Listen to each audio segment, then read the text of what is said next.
Good evening everyone. Sorry, मेरा पहला जो फेसबुक लाइव था, the line was internet was unstable, so that's why वो कनेक्शन टूट गया। एनीवे, गुड इवनिंग सबको, नमस्कार।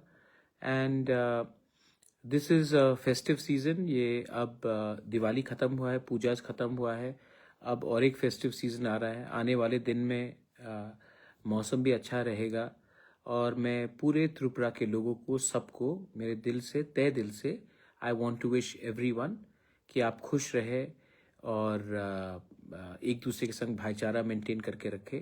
एंड मैं आप सबको विश करना चाहता हूँ। पिछले एक महीने से बहुत चीज़ त्रिपुरा में हो रहा है और उस विषय में और क्या क्या डेवलपमेंट्स है उस विषय में मैं आपसे थोड़ा सा आपको इन्फॉर्म करना चाह रहा था कि what is going to be what is been happening in the last 1 month और आने वाले दिन में क्या होगा। क्योंकि मुझे लगता है कि कभी कभी कुछ कुछ मीडियाज़ सच्चाई नहीं दिखाते हैं, कुछ कुछ मीडियाज़ गलत चीज़ बोलते हैं। तो मुझे लगता है कि सबसे अच्छा चीज़ है कि आप डायरेक्टली सोशल मीडिया के थ्रू अपने लोगों के साथ कम्युनिकेट करें। जो मुझे पसंद करते हैं वो भी समझेंगे और जो हमें नापसंद भी करते हैं उनको भी मालूम पड़ेगा कि हम क्या करना चाह रहे हैं और हम किसी के खिलाफ नहीं हैं। एनीवे, चिबाई टू एवरीवन। बहुत लोग इतने दिन से अपेक्षा कर रहे थे और मैंने मीडिया में भी बहुत चीज़ सुना है और देखा है। सबसे पहले जो वायलेंस हुआ कमलपुर में, शांतिर बाज़ार एरिया में, वो मुझे भी बहुत ख़राब लगा, मुझे बहुत दुख लगा। इसमें तिपरा मौथा का ये बंद नहीं था, सब जानते हैं, लेकिन तभी भी कुछ कुछ लोगों ने ये गलत अफवाह फैलाने की कोशिश की। मैं कभी भी वायलेंस के पक्ष में नहीं हूँ और वायलेंस जब भी होता है तो उसमें तिपरासा हो, बंगाली हो, हिंदू हो, मुसलमान हो, क्रिश्चियन हो, वायलेंस में सिर्फ गरीबों का नुकसान होता है। मैंने आज तक वायलेंस में किसी अमीर का घर जलते हुए नहीं देखा, कोई अमीर को पिटते हुए नहीं देखा। कौन मार खाता है? मार खाता है जिसके पास कोई सिक्योरिटी नहीं है, कोई प्रोटेक्शन नहीं है। तो मैं वायलेंस के खिलाफ हूँ और वायलेंस होने से नुकसान हमारा राज्य का होता है और हमारे लोगों का होता है। तो ये मैं पहले से ही बोलना चाहता हूँ कि ये बात बहुत क्लियर है कि मैं वायलेंस के पक्ष में नहीं हूँ और होना भी नहीं चाहिए। दूसरा बात है, मैंने सोशल मीडिया में देखा है, कहीं में लिखा गया है कि हमारे चीफ मिनिस्टर मानिक शाह बांग्लादेश के सिटीजन हैं, कहीं में लिखा गया है कि रंजीत बांग्लादेश का सिटीजन है, हमारा जो एमएलए है। कहीं में लिखा गया है कि बिप्लब देव बांग्लादेशी, उनका कार्ड्स, आधार कार्ड हो या नेशनल आइडेंटिटी कार्ड। ये फेक न्यूज़ जो सोशल मीडिया में दिखाया जा रहा है और सपोर्टर्स अलग अलग दल के इसको सपोर्ट कर रहे हैं। मैं सबको बोलना चाहता हूँ कि ऐसा जो रिपोर्टिंग होता है उससे नुकसान हम सबका होता है। आपने बिप्लब देव को बांग्लादेशी बोलकर उनका नेशनल आइडेंटिटी कार्ड छपवा दिया, या फिर आपने रंजीत का नाम लिखकर लिख दिया कि वो बांग्लादेशी है। मानिक शाह जी जो हमारे मुख्यमंत्री हैं, कॉन्स्टिट्यूशनली इलेक्टेड मुख्यमंत्री है, उनका भी आईडी कार्ड छपाया गया। आज हम लोग पॉलिटिकली मानिक सरकार के बारे में ये किया गया। आज पॉलिटिकली हम लोग एक दूसरे के संग हो सकते हैं, एक दूसरे के खिलाफ हो सकते हैं, लेकिन इसका ये मतलब नहीं है कि हम पर्सनल होकर किसी को ऐसे तरीके से अटैक करें। और जो सोशल मीडिया हैंडल्स में ये दिखाया जा रहा है, मैं अपने सपोर्टर्स को और जो रिस्पॉन्सिबल लोग हैं, जो पोजीशन ऑफ इन्फ्लुएंस में हैं, उनको भी मैं बताना चाहता हूं, इससे आपका पहला समय नष्ट हो रहा है, सोसाइटी में जहर फैलवाया जा रहा है और किसी का सोल्यूशन भी नहीं हो रहा है। अगर सोल्यूशन चाहिए तो सोशल मीडिया में ना फाइट करके आप ग्राउंड में आकर एक दूसरे से बात कीजिए। मैंने 2 दिन पहले देखा कि रंजीत के खिलाफ कुछ लिखा गया हेडलाइंस त्रिपुरा में। मैं प्रणब बाबू को भी जानता हूं, मैंने उनसे भी बात किया, मैंने रंजीत से भी बात किया।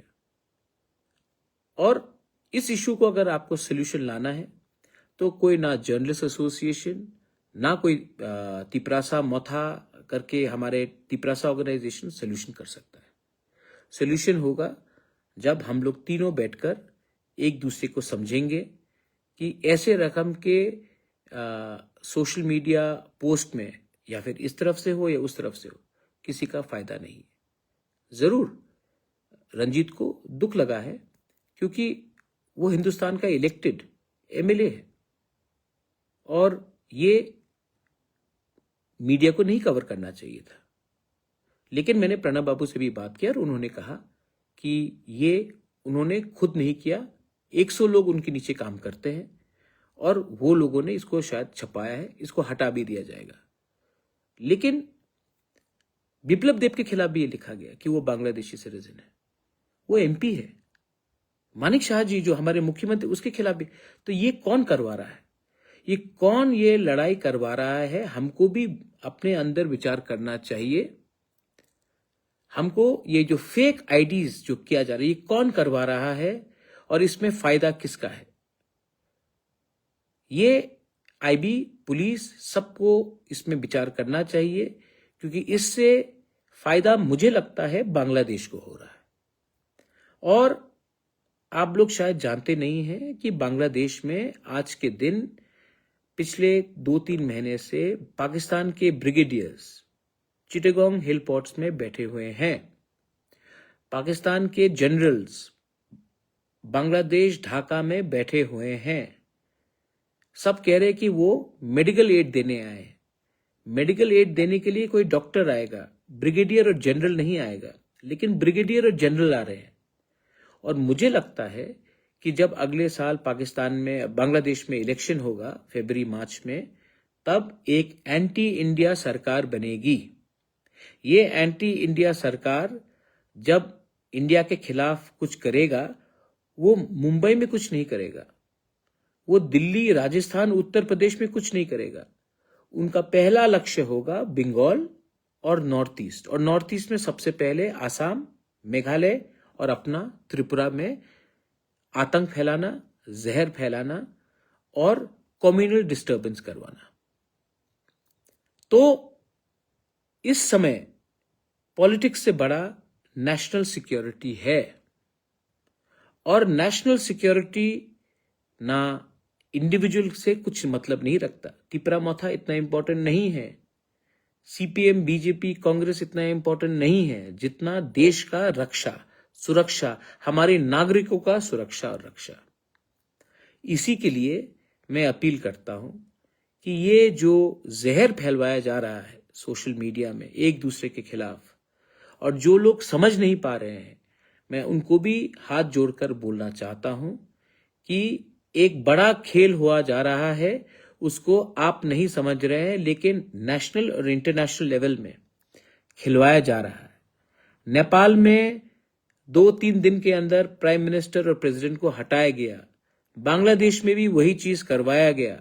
ये कौन करवा रहा है आपको समझना पड़ेगा, और इसमें इंडिया और नॉर्थ ईस्ट इंडिया खतरे में है। हमारा फाइट प्रणब सरकार वर्सेस रंजीत देव वर्मा नहीं होना चाहिए।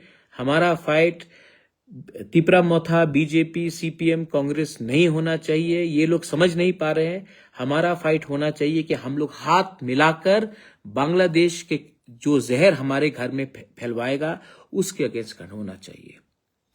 National security is bigger than political importance, और मैं सबसे पहले ये बात बोलना चाहता हूं। प्लीज अंडरस्टैंड, बांग्लादेश हिंदुस्तान का दोस्त नहीं है। चाकमा हो, हिंदू बंगाली हो, क्रिश्चियन हो, तिपरासा हो, मॉग हो, कोई भी हो, उनका हमारे ऊपर बहुत खराब तरीके से नजर है। आपने देखा होगा 3 दिन पहले मोहम्मद यूनुस ने एक किताब पाकिस्तान के जनरल को दिया, उसमें पूरा मैप नॉर्थ ईस्ट का, बांग्लादेश का एक अटूट अंग दिखा के दिखाया गया, और ये कोई मामूली इंसान नहीं दे रहा है। ये मोहम्मद यूनुस, पाकिस्तान का जो हेड है, वो पाकिस्तान के जनरल को एक किताब दिखा रहा है, वो एक मैसेज भेज रहा है हमको, और हम लोग आज भी एक दूसरे के खिलाफ लड़ रहे हैं, असली दुश्मन को नहीं हम लोग पकड़ रहे हैं। तो मैं प्लीज रिक्वेस्ट करता हूं कि ये बात को समझिए।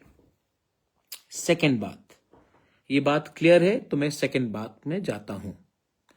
सेकंड बात, आने वाले दिन में हम नॉर्थ ईस्ट के जो भी रीजनल पार्टीज हैं, मैं सबसे बात कर रहा हूं, और आने वाले दिन में मैंने मीडिया में देखा है कि पार्टी बनेगा, अलायंस होगा, प्लेटफॉर्म होगा।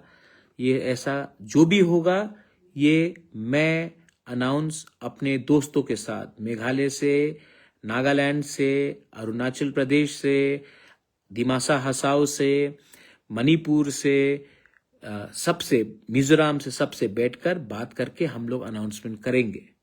लेकिन अगर नॉर्थ ईस्ट के लोगों को दिल्ली सीरियसली लेगा, वो तब लेगा जब हम एक दूसरे के बीच में फाइट ना करें और पॉलिटिकली भी एक आवाज में अपने लोगों के हित के बारे बात करें। Otherwise we are divided, Mizoram gets nothing, Dima Hasao gets nothing, Bodoland gets nothing, Tripura gets nothing, Meghalaya, we get nothing. But if you can come together, अगर एक जेन्यून एकता होगा, थानसा होगा, तो हम लोग एक होकर एक आवाज में एटलीस्ट 10 प्रॉब्लम से 5 प्रॉब्लम का तो सॉल्व हम करें। और दिल्ली को भी हमें, कांग्रेस हो या बीजेपी हो, वो दोनों पार्टी हमें सीरियसली लेगा जब हमारे पास ताकत, शक्ति और हम एक आवाज से बात करेंगे।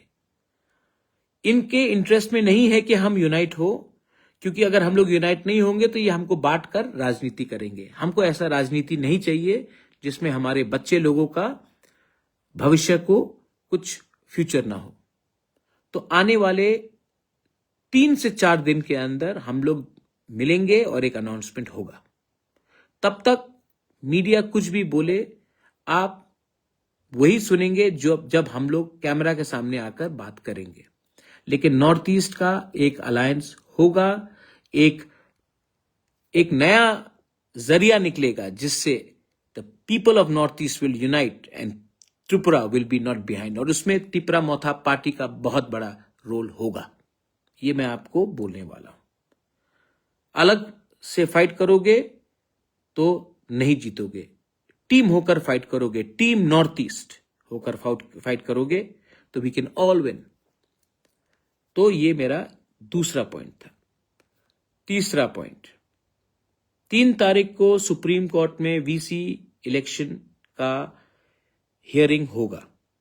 उसके थोड़े दिन बाद जो बिल्स हमने स्टेट गवर्नमेंट को भेजा है, गवर्नर को भेजने के लिए थ्रू एडीसी, जिसमें कस्टमरी लॉ बिल्स है, जिसमें अपना लैंड राइट्स का बिल है, वो भी सुप्रीम कोर्ट में सुनाया जाएगा।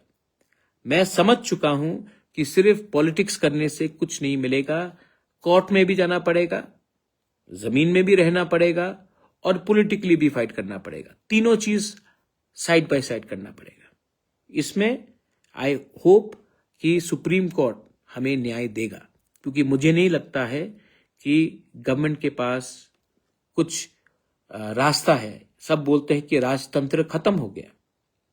मैं स्वीकार करता हूं कि राजतंत्र खत्म हो गया, लेकिन ये कैसा गणतंत्रता है जहां में 10 साल हो गया एक इलेक्शन होकर, और 10 साल से आप वीसी इलेक्शन नहीं कर रहे हो। पंचायत कर दिया, असेंबली कर दिया, लोकसभा कर दिया, म्युनिसिपल अगरतला का इलेक्शन करा दिया, लेकिन एडीसी इलेक्शन में वीसी नहीं हुआ। 10 साल होने को है और आप बोलते हैं कि राजतंत्र खत्म होने के बाद गणतंत्रता है। ये तो ना राजतंत्र है ना गणतंत्रता है। इसमें हमारे गरीब तिपरासा को नुकसान हो रहा है, और सुप्रीम कोर्ट, मैं आशा करता हूं कि इसमें एक बहुत स्ट्रांग डिसीजन लोगों के हित के लिए लेगा। ये दूसरा इंफॉर्मेशन है। और लास्ट इंफॉर्मेशन, तिपरासा अकॉर्ड। थोड़े दिन पहले मेरी मुलाकात मुख्यमंत्री से हुई। मैंने मुख्यमंत्री को कहा कि अगर बात ऐसे चलते रहेगा तो इसमें स्टेट का नुकसान हो रहा है। त्रिपुरा का जनजाति, त्रिपुरा का तिपरासा बंगाली के खिलाफ नहीं है, हम अपना अधिकार चाहते हैं, किसी का अधिकार छीनना नहीं चाहते हैं। तो ये जो प्रोसेस तिपरासा अकॉर्ड का है, बहुत दिन हो चुका है। आप इसमें निर्णय जल्दी लीजिए, वरना हमें भी सोचना पड़ेगा आने वाले दिन में मैं क्या करूंगा। चीफ मिनिस्टर ने अच्छी तरीके से बात सुना और उन्होंने मुझे आश्वासन दिया कि वो जल्द से जल्द कुछ करेंगे। दिल्ली से भी मुझे होम मिनिस्ट्री का फोन आया और उन्होंने कहा है कि जो तिपरासा अकॉर्ड पिछले 2-3 महीने से रुक गया था, क्योंकि 2-3 लोग थे जो नहीं चाहते थे कि अकॉर्ड हो, अब दिल्ली ने भी कहा है कि इसको वो आगे ले जाएंगे। ये क्यों हुआ? क्योंकि इसमें आपका सपोर्ट था, आपका प्रेशर था। हम लोग एक रहे, टूटे नहीं। इसके लिए आज ये बात फिर से आगे चलेगा, लेकिन हमें भी सतर्क रहना है। ताली इतना जल्दी नहीं मारना है, खुशी इतना जल्दी नहीं होना। जब तक नहीं होगा, हमको अपने तरफ से एक रहना पड़ेगा, सतर्क रहना पड़ेगा और दरकार हो तो प्रेशर भी रखना पड़ेगा। लेकिन प्लीज, ये तिपरासा अकॉर्ड बंगाली के खिलाफ नहीं है। हमारे बच्चे का अधिकार, हमारे बच्चे का भविष्य, हमारा कल के लिए ये तिपरासा अकॉर्ड को होना जरूरी है। और जो बात सीएम से मेरी हुई उस रात, और उसके बाद दिल्ली से भी जो फोन आया, तो मैं आशा करता हूं कि ये बात आगे बढ़ेगा। और मुझे लगा कि ये बात मैं थ्रू मीडिया नहीं, डायरेक्टली सोशल मीडिया में आकर आप सबको बोल दूं। तो ये आखिरी बात था। तो मैंने आज अलग अलग बात रखा है। पहला बात है, सबसे इंपॉर्टेंट बात है, अगर बात को आगे बढ़ना है तो त्रिपुरा में शांति रहना पड़ेगा। शांति मतलब सिर्फ दंगा नहीं, सिर्फ शांति का ये मतलब नहीं है कि सोशल मीडिया में फेक अकाउंट्स में रंजीत को अटैक किया जाए कि वो बांग्लादेशी है, या बिप्लब देब को अटैक किया जाए, या मानिक शाह को, या किसी और को, जितेंद्र चौधरी को भी नहीं अटैक किया जाना चाहिए। और सोशल मीडिया में भी जहर नहीं फैलाना चाहिए। ये पहला ग्राउंड कंडीशन होना चाहिए बात को आगे बढ़ने के लिए। बहुत बंगालीज लोग बोलते हैं कि तिपरासा लोग टैक्स क्यों नहीं पे करते, चाइनीज, मंगोलियन, चाइनीज आंटी। गलत बात, ये नहीं होना चाहिए। और हमारे तिपरासा को भी समझना चाहिए कि हर बंगाली जो हिंदुस्तान का है वो बांग्लादेशी नहीं है। हमको भी डिस्टिंग्विश करना चाहिए कौन बांग्लादेशी है और कौन हिंदुस्तान का बंगाली है। तभी तो भाईचारा रहेगा, तभी तो शांति रहेगा। एक दूसरे को उकसाने से नुकसान हम दोनों का है, और फायदा किसका है? फिर से मेरे दोस्त, बांग्लादेश का, जो तैयारी कर रहा है हमारे घर में आग लगाने के लिए। और ये मत भूलिए कि अगर हम एक रहेंगे तो चाकला रोशनाबाद, कुमिल्ला, ब्राह्मणबाड़ी, कॉक्स बाजार, चिटगोंग, बांदरबन, वहां में हम अपना इन्फ्लुएंस दिखा सकते हैं। लेकिन वो तभी संभव होगा जब जहर दोनों तरफ से नहीं फैलाया जाएगा। घर को एक रखो, तब हम वहां में नजर रख सकते हैं। ये मेरा मैसेज है टू एवरीवन। मैं जानता हूं कि मेरे जो विरुद्ध हैं उनके दिल में भी लगा होगा कि आज प्रद्युत ने ठीक बात बोला, लेकिन हमारा पोजीशन हमेशा परमानेंट सोल्यूशन का है, and we will not compromise. और कोई हमें खरीद नहीं सकता, कोई हमें कमजोर नहीं कर सकता, जब तक मैं अपनी जगह में खड़ा हूं, अपने लोगों के लिए खड़ा हूं, और आप मेरे साथ, गरीब लोग मेरे साथ एक आवाज में एक जगह में रहेंगे। दिल्ली भी ये बात समझ चुका है, राज्य सरकार में भी जो लोग नहीं समझ रहे थे उनको समझ में आएगा, आ रहा है। बोलेंगे नहीं, लेकिन आएगा। और पॉलिटिक्स कम करो, बच्चे के भविष्य के बारे में ज्यादा सोचो। This is my message to everyone. Once again, be strong, be together. और ये जो नकली गलत चीज हो रहा है, अपने एमएलए को बांग्लादेशी सिटीजन बोलकर, ये कौन सा रकम का जर्नलिज्म हुआ? या किसी और को कुछ और बोलकर ये कैसा रकम? तो ये सब चीज बंद कीजिए। सामने फेस टू फेस बैठिए, मैं बैठवाता हूं और मैं आप दोनों का हाथ मिलवाता हूं। मैसेज भी जाएगा कि हम लोग मैच्योर हैं और एक दूसरे के खिलाफ नहीं है। मैं दोनों तरफ से, मैं न्यूट्रल होकर दोनों तरफ को बोल रहा हूं। इससे नुकसान हम दोनों का है और फायदा किसी और का है। माई मैसेज टू एवरीवन, त्रिंग आएगा, क्रिसमस आएगा, हमारे आने वाले दिन में और लोकल फेस्टिवल्स भी है, न्यू ईयर्स है, नया साल आने वाला है। नया रकम का अप्रोच लीजिए और नया त्रिपुरा बनाइए। पुराना त्रिपुरा में जो 1949 के बाद आया है उसमें हमने राजनीति देखा है, दंगा देखा है, पॉलिटिक्स देखा है। हम नया त्रिपुरा में कुछ और देखना चाहते हैं, उन्नति देखना चाहते हैं, भाईचारा देखना चाहते हैं, डेवलपमेंट देखना चाहते हैं। डेवलपमेंट कभी नहीं होगा जब पॉलिटिक्स डेवलपमेंट से ज्यादा समय आपका खाएगा। बेलाइनो हम बाई खुलुंखा हर कहाम, जय हिंद।